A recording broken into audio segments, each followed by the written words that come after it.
it's really mind-blowing. It's hard to. It's going to take a lot. It's going to take a few weeks to digest and process what we've done.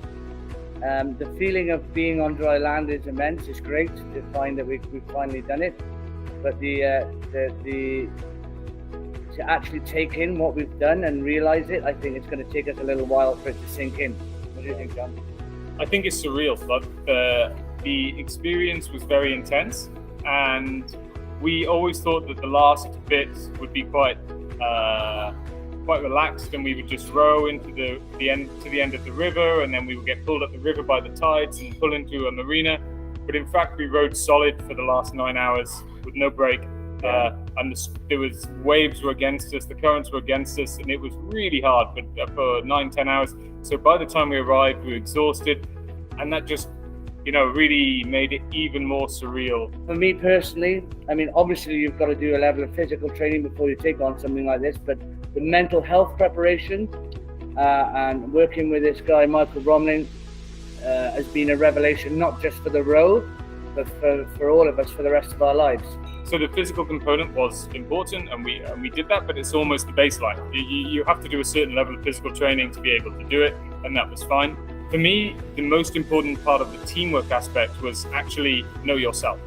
So we were very fortunate, no broken arms, no cuts and bruises, normal. So it's a bit like if you've ever played rugby, it's how you feel the day after you've played rugby, but you feel like that every day.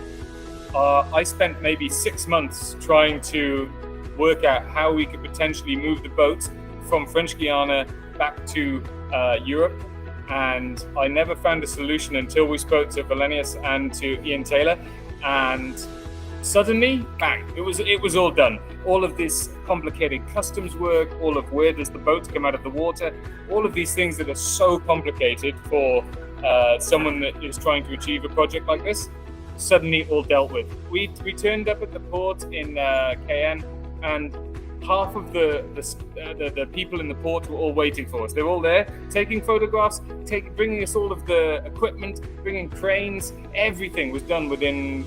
It's done within 2 hours. So efficient. Everything was the most efficient operation I've ever seen. And then the boat was on a container and going onto a ship. I do not know how this would have been possible if we'd not had Ian Taylor to arrange everything for us. I think the boat would still be sat in the water in Cayenne, and maybe Definitely. We'd have to row home. Between Ben and Matt's at Ian Taylor, it was just a white glove treatment from the moment that we made contact all the way through the communication. Ben emailed me every day and told me exactly what was progressing, what was happening. Then I spoke to Matt's so regularly, and so I knew exactly what was planning, and we worked everything out. And it was just such a relief because there was so much going on. We still hadn't got the boat to Portugal yet. I knew that between Wallenius and between Ian Taylor, everything was going to be covered when we got to the other side, and we just knew it was such a professional operation from the beginning. It was such a relief.